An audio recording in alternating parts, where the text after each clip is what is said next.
Bom dia, boa tarde, boa noite, professor. Eu, Israel, João Carlos, Matheus e Wellington, nós vamos estar falando sobre a biomassa, o nome das fontes renováveis de energia.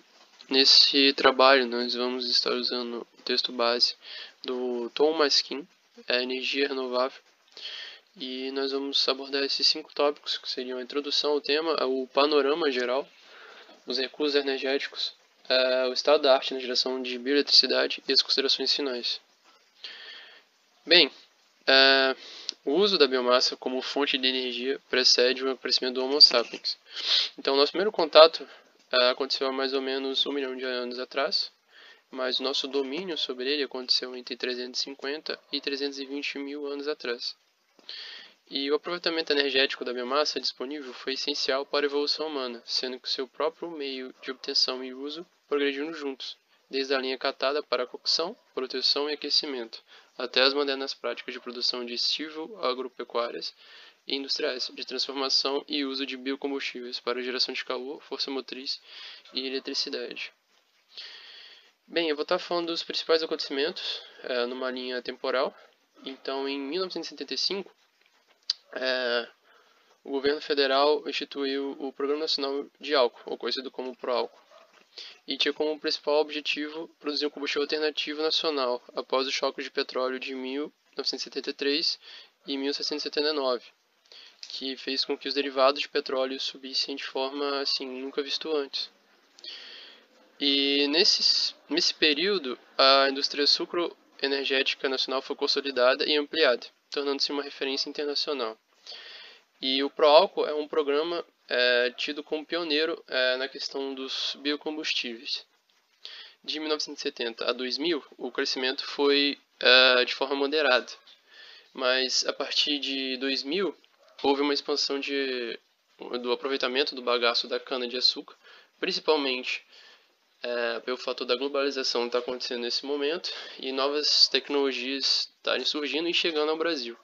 E também houve um incentivo federal para fomentar a participação da bioeletricidade na matriz nacional, conhecida como PROINFA, Programa de Incentivo às Fontes Alternativas de Energia Elétrica. Isso aconteceu em 2004 e teve como objetivo aumentar a participação da energia elétrica produzida por fontes alternativas no Sistema Elétrico Interligado Nacional, o SIM. No Brasil, a bioeletricidade é obtida principalmente através da cogeração em unidades dos segmentos industriais sucroenergéticos, em menor escala de papel e celulose, tendo como fonte a lixívia.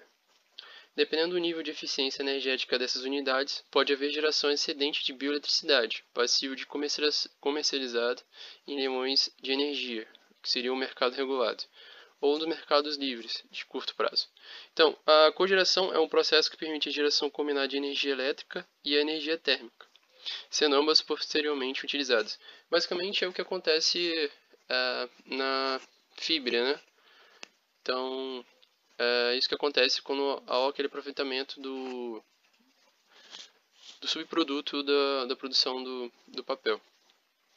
Então aqui a gente pode ver da seguinte forma: a gente tem um volume produzido de energia total pelo bagaço da cana, da lixívia e da lenha, e a participação da bioeletricidade na geração total. Então a gente pode observar que em 1975 a participação era de 1%, mas porém foi consolidada. Após 2000 a gente pode ver que houve uma aceleração da participação dos biocombustíveis na bioeletricidade, como um todo, na energia. Então, ali está até acho que 2014, né? Então, chega a 7,5% de toda a nossa energia consumida no Brasil, hoje. Bem, agora a gente vai estar falando sobre o panorama, e exclusivamente agora o panorama mundial. Isso em terawatt-hora, a maior parte é consumida por biomassa sólida, seguida pelos resíduos, o biogás e os biocombustíveis líquidos. E a parte da geração elétrica, a biomassa em terawatt-hora é distribuída por continentes. A gente observa que a Europa apresenta a maior parte dessa geração, que chega a 40%, seguido pelas Américas, 27% para a Ásia e 1% para a Oceania, isso em 2012. Aqui a gente pode observar o seguinte, a linha verde vai apresentar as Américas no total. Só que a gente observa que o volume produzido, em maior parte, é pelos Estados Unidos. Seguido depois de uma estreita faixa pelo Canadá e um pouco maior do Brasil. E seguindo uma tendência muito significativa depois dos anos 2000, que é esse gráfico aborda. E como visto, a Europa segue na frente, a Ásia atrás das Américas, mas possivelmente com esse gráfico atualizado pode ter ultrapassado. E aqui a gente pode ver o que pode ser visto hoje em vista do que foi tratado nesse cenário 450 e essas novas políticas. Basicamente, para novas políticas, nós queremos basicamente dobrar isso para terawatt-hora as energias renováveis, tanto para a bioenergia também, que a gente pode observar para 2020 a 2040 de 7.000 para 11.000 para energias renováveis. Agora, para bioenergia, a mesma tendência. Porém, para essas novas políticas e o cenário 450, a ambição é muito maior. Então, a gente observa que pode chegar 3 vezes nesse cenário 450, que é um pouco otimista demais, ao meu ver. Bem, a gente pode observar que o investimento mundial em bilhões de dólares, a valor de 2013, em geração elétrica a partir da biomassa, o histórico e a projeção por período. Basicamente, é um investimento por década, e no final, o somatório de todos esses investimentos por década. Então, pode chegar a 660 bilhões de dólares em 2040, se contado como hoje, né? E o panorama nacional. O governo federal vem praticando uma série de incentivos com vistas ao acúmulo da participação da bioeletricidade no programa no panorama genético nacional, com destaque para os leilões de energia dedicados às fontes alternativas. POAC, SCG, ANEL, temos as seguintes definições. A APE, que seria o autoprodutor de energia elétrica, que é a pessoa física ou jurídica ou empresa reunidas em consórcio que recebem concessão ou autorização para produzir energia elétrica destinada ao seu uso exclusivo. A PI, que seria o produtor independente de energia elétrica, é a pessoa jurídica ou empresas reunidas em consórcios que recebem concessão ou autorização do poder concedente para produzir energia elétrica destinada ao comércio de toda ou parte da energia produzida, por sua conta em risco. E as usinas sujeitas a registro da REG. São aquelas com capacidade reduzida até 1 MW para hidráulicas e até 5 MW para as demais fontes. A usina pode gerar energia para o consumo próprio ou pode vender no mercado livre, conforme seu interesse e possibilidade. Bem, a gente pode ver uma tabela que vai nos dizer a quantidade de usinas termoelétricas a biomassa e a potência instalada em operação em 2016. A gente pode ver que nós temos um total aí de 517, e a maior parte delas seriam a PI, que seria o produtor independente. Aqueles que podem botar a sua conta em risco, disponibilizando energia, vamos dizer assim, que está sobrando, né? E a tabela 2, que seria a quantidade de termoelétricas a biomassa potência instalada, outorgadas pela ANEEL, para construção iniciada em 2016. A gente observa que vai ter 38 termoelétricas que começaram a ser construídas em 2016. E a maior parte delas é PI, que seria o produtor independente. Bem, a gente pode observar também o volume das fontes, passando pelo cavaco de madeira e pelo bagaço de cana. Então a gente observa que a partir de 2020 houve um salto gigantesco e um volume, vamos dizer assim, de certa forma igual para o cavaco de madeira em 2020, mas a tendência é que o cavaco de madeira aumente. E por fim, as comparações para casca de arroz, capim, elefante e biogás, a gente percebe uma tendência para o uso basicamente majoritário da casca de arroz, que vai ser ou já foi outorgada nesse sentido. Recursos energéticos. Falando um pouquinho aqui sobre os recursos energéticos, eles serão apresentados premissas e inventários da disponibilidade potencial de biomassa para geração elétrica exportável para o Sistema Interligado Nacional, o chamado SIM, através de unidades de cogeração ou geração elétrica em geração centralizada ou distribuída. As fontes de biomassa consideradas serão a cana-de-açúcar, a floresta energética e os resíduos agrícola da pecuária confinada e urbana.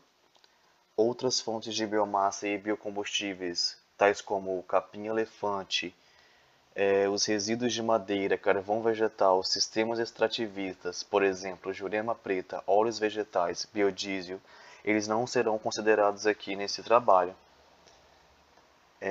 Falando também aqui sobre as premissas da disponibilidade de recursos para a bioeletricidade, diferentemente dos recursos energéticos de origem mineral, como o carvão, o petróleo, o gás natural e o urânio, que formam reservas físicas limitadas, a ocorrência da biomassa se dá em função das atividades urbanas e rurais, agrícola, pecuarista e florestal, diretamente e de suas respectivas indústrias. Então, por essa razão, as atividades agrícolas e florestal, elas são dedicadas, né, à produção de biomassa, pois há um grande aproveitamento energético e até mesmo outras finalidades não energéticas, mas sempre ali gerando biomassa como um subproduto, no caso da disponibilidade de biomassa de resíduos urbanos, o tamanho da população urbana, a renda per capita e a existência de serviços de coletas, nesse caso aqui, são fatores bem essenciais. Falando também aqui um pouco sobre o uso do solo e disponibilidade de terra para a expansão das atividades agrícola, pecuarista e florestal. Atualmente, de todo o território nacional, com uma extensão territorial de cerca de 8,5 milhões de quilômetros quadrados, correspondendo ali a 850 milhões de hectares, dos quais 300 milhões de hectares, 35% do território nacional, né, são utilizados para atividade agrícola, pecuarista e silvicultura, sendo que a maior parte, com cerca de 210 milhões de hectares, é ocupada pela pecuária, seguido da agricultura, com 77 milhões de hectares, e das florestas plantadas, silvicultura, com 12 milhões de hectares. Falando também um pouco aqui nessa figura 10, ela mostra o mapeamento de áreas potencialmente disponível, né, para a expansão das atividades agrícolas e florestal no Brasil. Já na imagem 11, na figura 11 aí, a gente consegue ver o uso do solo a um longo prazo, né? A gente nota que as atividades econômicas elas vão acompanhar o crescimento do produto interno bruto do país, os ganhos de produtividade agrícola e florestal e também a eficiência na alocação de recurso na área da pecuária. Nesse caso aqui também foram considerados. Sobre os condicionantes da disponibilidade de resíduos sólidos urbanos, a gente tem que a população brasileira atualmente é predominantemente urbana, tendência que deve se acentuar no futuro, segundo o PNE em 2050. Os resíduos sólidos urbanos eles são constituídos principalmente por materiais oriundos da coleta residencial e dos restos de varrição e podas. A geração destes resíduos acompanha o crescimento da população urbana e modificações socioeconômicas. Então, ali na figura 12, a gente consegue notar a projeção do crescimento das populações urbanas e rural e do PIB, né, per capita do Brasil de 2015 a 2050, né, fazendo ali uma perspecção, fazendo ali uma base, né, se baseando através desses dados.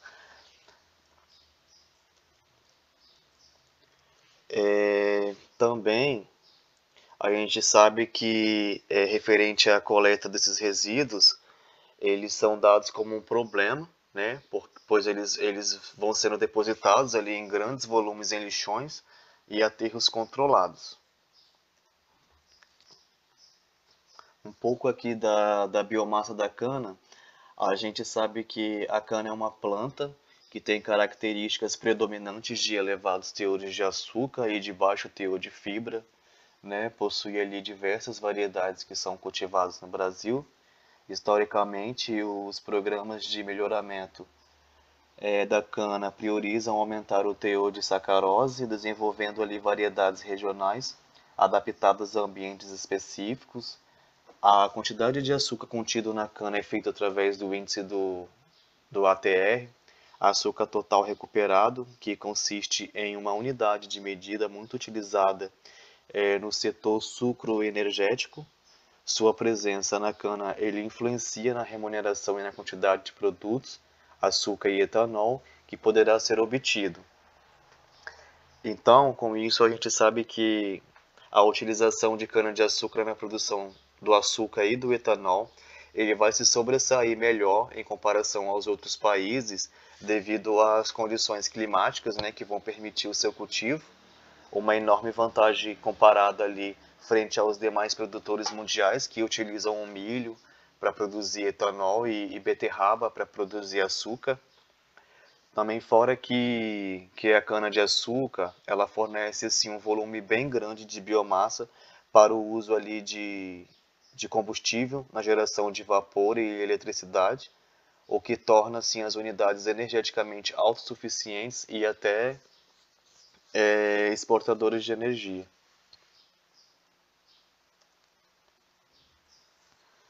A produção de cana e do etanol.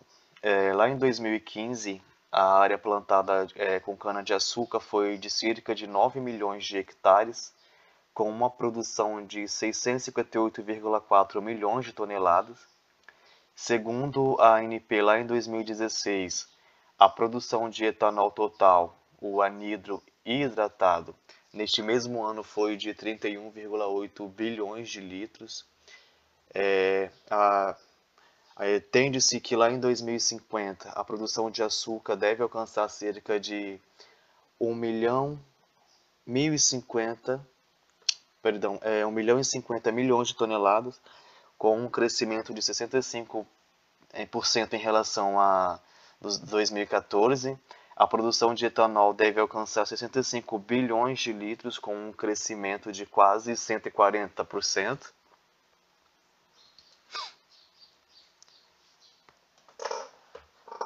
Sobre a disponibilidade de biomassa de cana, as biomassas de cana de interesse são o bagaço, a ponta e a palha e a vinhaça, né, efluente gerado na produção de etanol. De modo geral, cada tonelada de cana-de-açúcar processada nas usinas, elas resultam na produção de 270 kg de bagaço, constituído de 50% de fibras lignocelulósicas e 50% de umidade. Em uma usina moderna, cerca de 70% deste bagaço deve ser utilizado para atender às demandas energéticas da unidade, e 30% restante, bagaço excedente, pode ser comercializado ou utilizado para exportar bioeletricidade. Falando também aqui sobre um pouco da sazonalidade da oferta de biomassa de cana, a oferta de biomassa de cana-de-açúcar ela apresenta uma sazonalidade devida ao ciclo de maturação da planta, que restringe a sua disponibilidade a um determinado período do ano. Na região centro-sul, a colheita de cana-de-açúcar ela é realizada aproximadamente entre os meses de março e outubro. Na região norte-nordeste, a colheita ocorre aproximadamente no período de entre-safra da região centro-sul. Então, essa diferença aí ela é explicada pelas condições climáticas nessas duas regiões, onde no período de colheita o teor de açúcar no colmo ele vai apresentar um máximo, e no caso em que essas não sejam realizadas, a planta vai utilizar esta reserva para voltar a crescer, produzir as fibras até o início do próximo ciclo. E para finalizar, falando aqui um pouco da biomassa de florestas energéticas, nós temos que a produtividade florestal brasileira é a mais elevada do mundo, devido às suas condições naturais favoráveis e também ao esforço técnico e científico realizado pelas instituições e empresas do setor florestal. Essa condição ela garante ciclos de produção mais curtos, que vai ali de 7 a 8 anos em comparação aos demais países. E as duas principais espécies cultivadas na silvicultura brasileira são o eucalipto e o pinus. Os dois são os principais usos dessa atividade florestal, são a produção de celulose e papel, o carvão vegetal e a madeira para outros fins.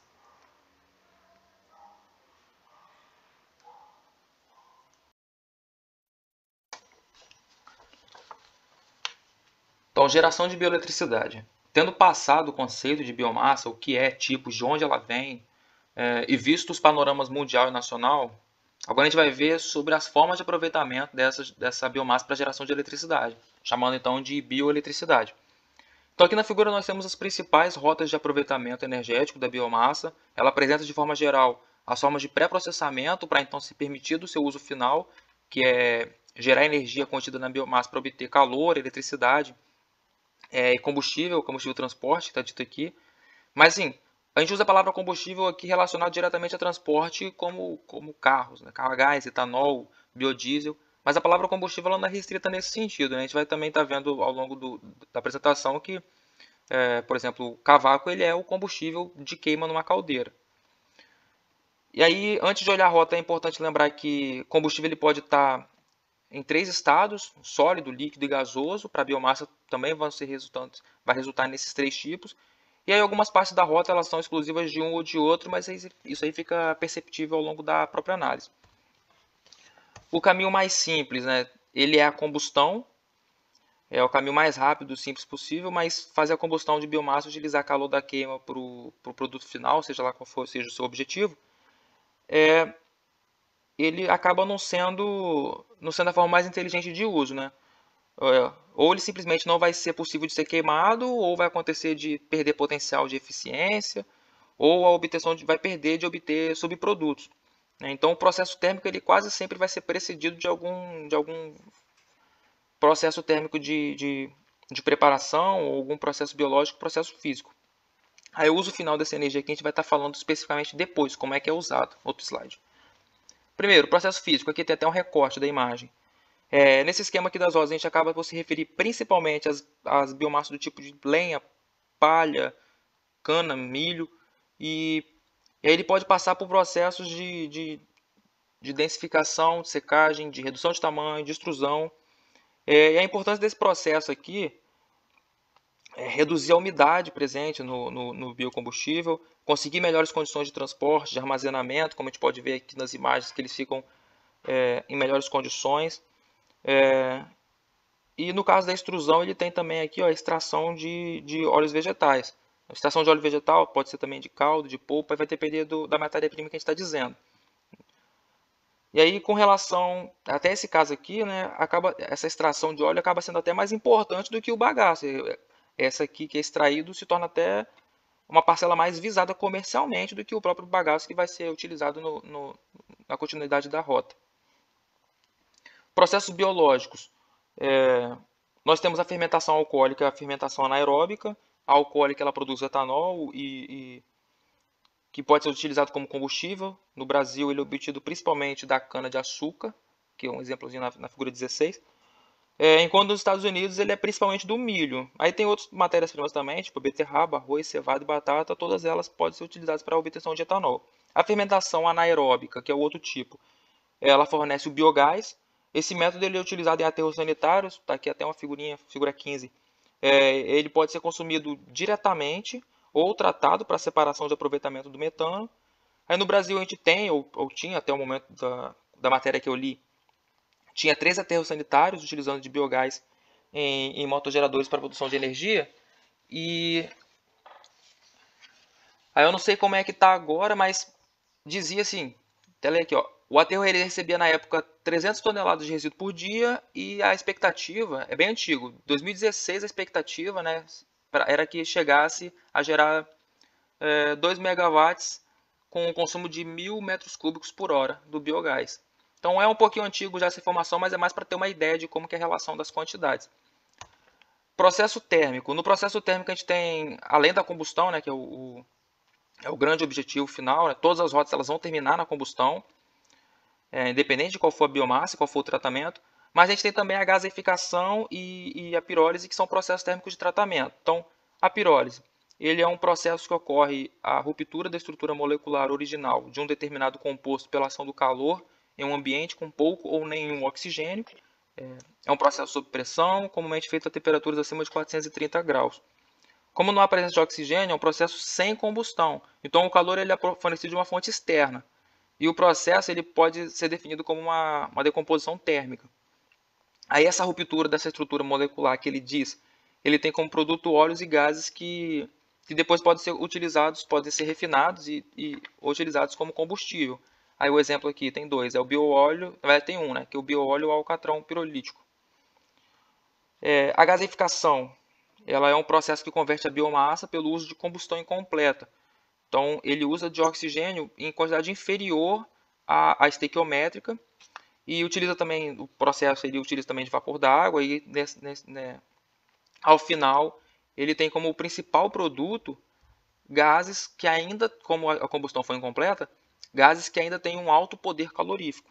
Então ele não é só jogado fora ou filtrado, ele pode ser armazenado. O objetivo aqui é justamente armazenar ele. E aí o uso final, né? O uso final, esse quadrado aqui, o uso final da energia. Tá? Como é que ela vai ser usada? Essa variedade, né, de combustíveis que a gente falou, esses diferentes combustíveis, diferentes estados, né, cada um com seu potencial, como é que vai ser aproveitado? Bom, a gente tem o primeiro aqui, o ciclo Rankine, né, relembrado aqui pela figura 19, muito visto lá em termodinâmica. Ele vai utilizar a queima do combustível em caldeiras para produção de vapor, a alta pressão, alta temperatura. Esse vapor ele vai ser o fluido de trabalho, né, que vai passar por uma turbina a vapor. E aí essa caldeira aqui ele pode queimar dos três combustíveis nos três estados falados, tanto sólido, líquido ou gasoso. Isso aí vai depender do modelo da caldeira empregado. Aí a turbina ela vai gerar potência de trabalho, né, um W turbina que sai. E aí se esse eixo estiver conectado a um gerador elétrico, ele vai produzir eletricidade. O ciclo a gás, ele é utilizado em turbina a gás, conectados a algum gerador elétrico também, né, essencial. Aí, apesar do nome a gás, o gás ele é referente ao fluido de trabalho do ciclo, que geralmente se utiliza de ar. Mas o combustível ele pode ser em estado gasoso ou em estado líquido. Aí, se for estado líquido, ele vai ser adicionado em forma de spray. E aí essa adição ela é feita no estágio da combustão. Aí ele vai fornecer, com essa combustão, ele vai fornecer calor, ganho de temperatura e pressão dentro do ciclo, vai promover as condições de trabalho da turbina para a turbina propriamente dita, né? Que a turbina mesmo é só essa parte aqui. Apesar do nome ter pego turbina a gás para todo equipamento, né, a turbina mesmo é só essa parte aqui curtinha que transforma a energia potencial do fluido em energia mecânica de rotação do eixo. Os motogeradores, está aqui o exemplo na foto figura 20, são motores de combustão interna, que são acoplados também a geradores elétricos. No caso das UTEs, né, unidades de termoelétricas, tem a intenção de geração de grandes potências, vai ser utilizado motores de proporção bem maior do que a gente está acostumado a ver em veículos. Mas usam também do ciclo Otto e do ciclo diesel, que já são conhecidos. Então, no caso da bioeletricidade, né, não vai ser qualquer combustível, por mais que o formato seja similar, vai ser um combustível desses que a gente estava falando. Então, no ciclo Otto, a gente vai estar fazendo a queima do etanol ou do biogás, e aí o ciclo diesel vai ser pela queima do biodiesel. E aí tem também o ciclo combinado, vai ser algum trabalho de engenharia que vai aproveitar, não é um ciclo específico, mas é um conjunto de 2 ou mais ciclos, vai aproveitar a presença de funcionamento desses ciclos em uma mesma planta e vai otimizar a troca de calor ali no meio para fazer o melhor aproveitamento dos calores para aumentar a eficiência. E por final, temos a falar da cogeração, né? A cogeração também não é um ciclo novo, é um aproveitamento diferente. Então, ele também está relacionado ao ciclo de potência, geralmente ele é relacionado, a gente vê muito, principalmente, ao ciclo Rankine, que é o ciclo a vapor. Mas na verdade o que acontece é se aproveitar uma planta de produção de algum determinado produto, ao invés de fazer uma planta básica, faz o aproveitamento de um potencial ali presente para a produção de excesso de vapor, para a produção de excesso de potência, para a geração de eletricidade para a fábrica, principalmente, básico, gerar uma eletricidade ali pela turbina e pelo gerador elétrico para a fábrica, que ela se torna autossustentável com relação à energia elétrica. E aí, se conseguir uma eficiência muito boa, que é o que tem se buscado cada vez mais, você faz uma energia excedente. Essa energia ela volta para a rede. Essa energia ela é vendida. E aí, nesse caso, então, a gente não está falando de cogeração, a gente não está falando de UTS, que são montados exclusivamente para geração de eletricidade. Aí o exemplo de cogeração: usina de álcool, de açúcar, usado bagaço, ponta de palhiço, canas como combustíveis, papel e celulose usando lixívia, resíduos florestais, e instalação de beneficiamento de madeira, a própria lenha, cavaco e serragem que sobra é queimado como combustível.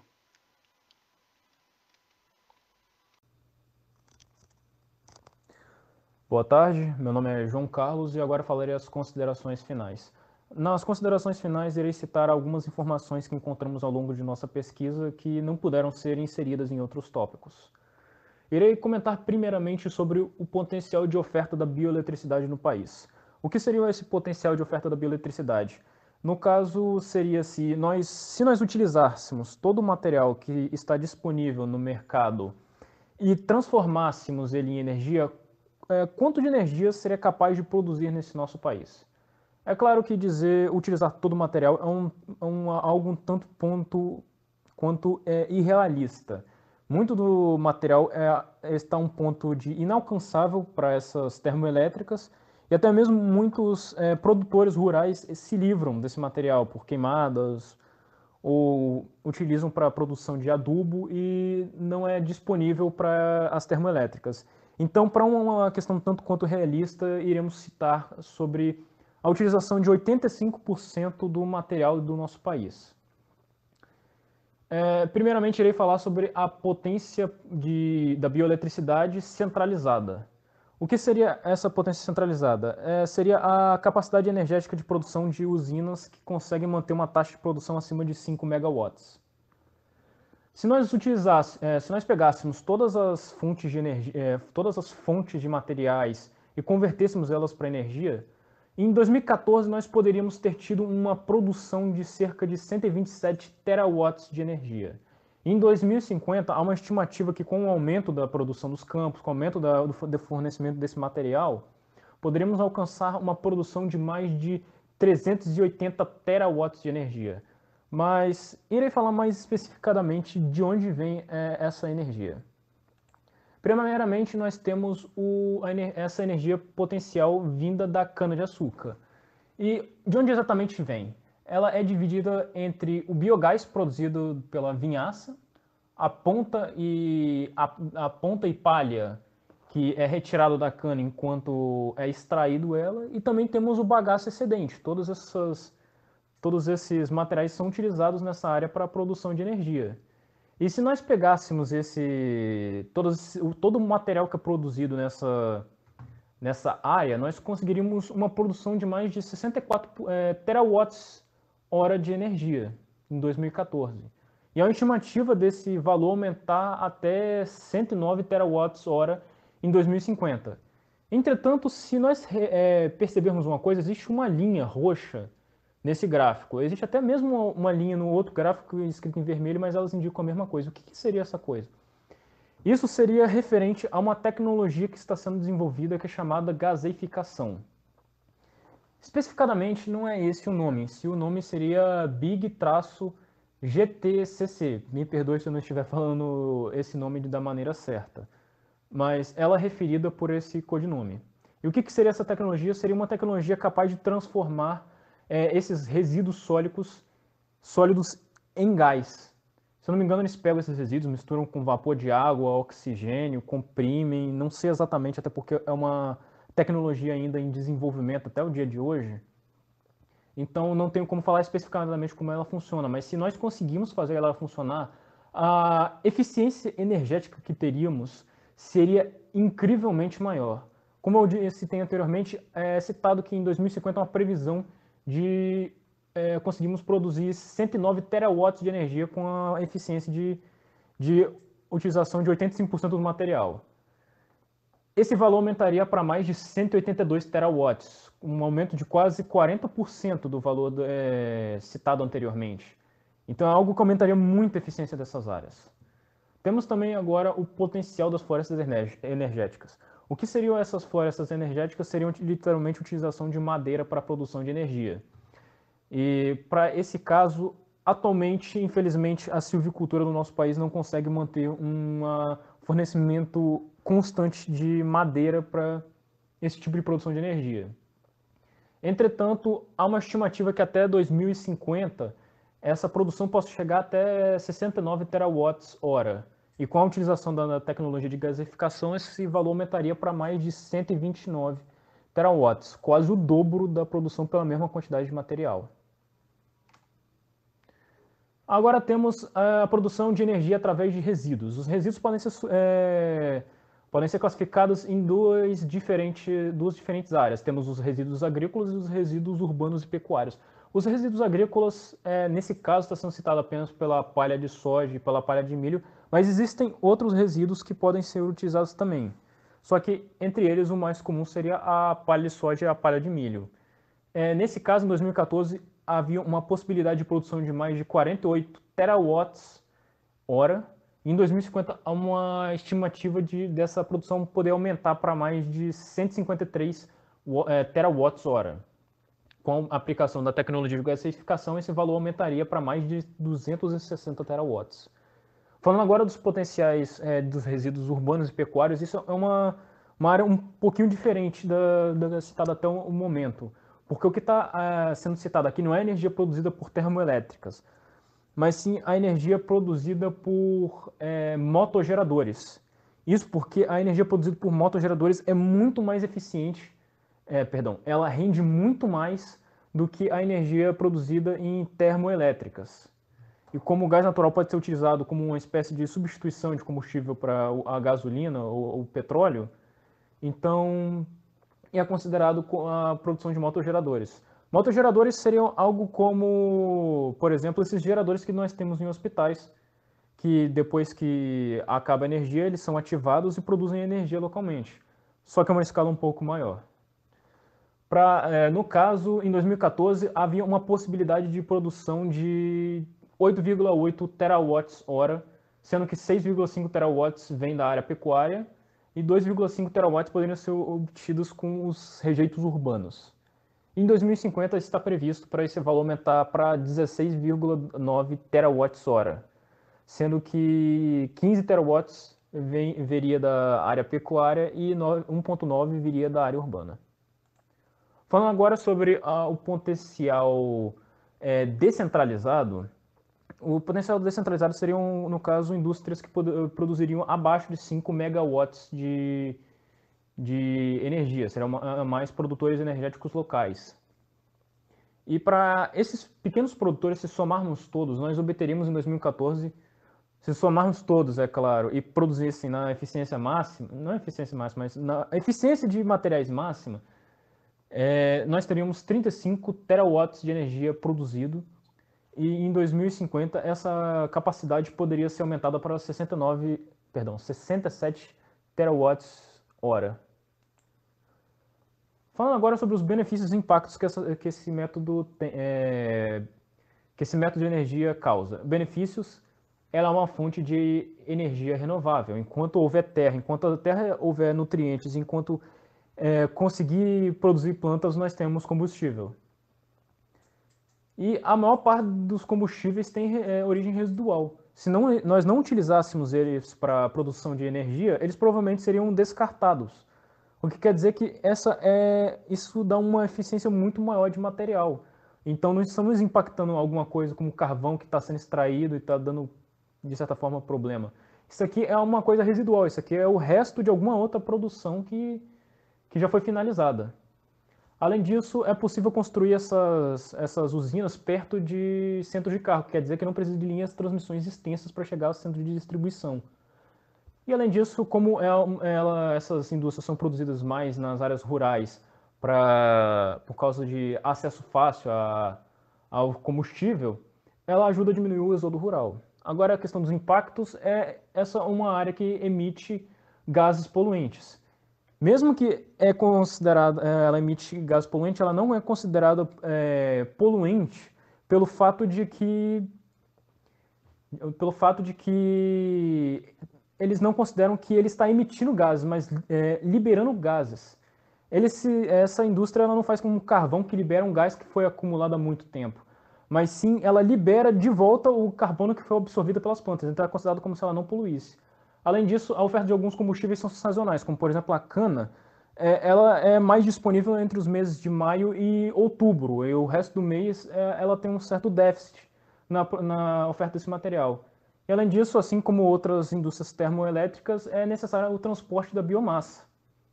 É o transporte do combustível para a termoelétrica, o que faz que é necessário todo um sistema de apoio por trás. E é claro, devido à utilização de termoelétricas, existe uma certa produção de efluentes líquidos que podem afetar lençóis freáticos e campos.